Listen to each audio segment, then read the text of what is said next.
ईडीच्या कारभारावर सुप्रीम कोर्टाने आता ताशेरे ओढलेत। तुमच्याकडून महाराष्ट्रात आम्हाला वाईट अनुभव आलाय असं म्हणत सरन्यायाधीश भूषण गवई यांनी ईडीला चांगलंच सुनावलं। ईडीचा कथित राजकीय फायद्यासाठी वापर केला जात असल्याच्या मुद्द्यावरून सर्वोच्च न्यायालयाने हा संताप व्यक्त केलेला आहे।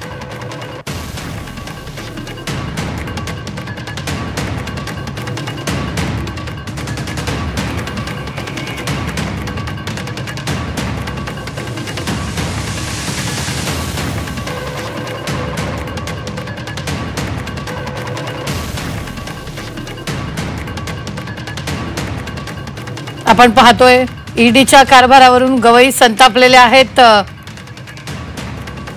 ईडीला सरन्यायाधीश गवईंनी सुनावलेला आहे। ईडी बाबत महाराष्ट्रात वाईट अनुभव असल्याचंही गवईंनी म्हटलेलं आहे।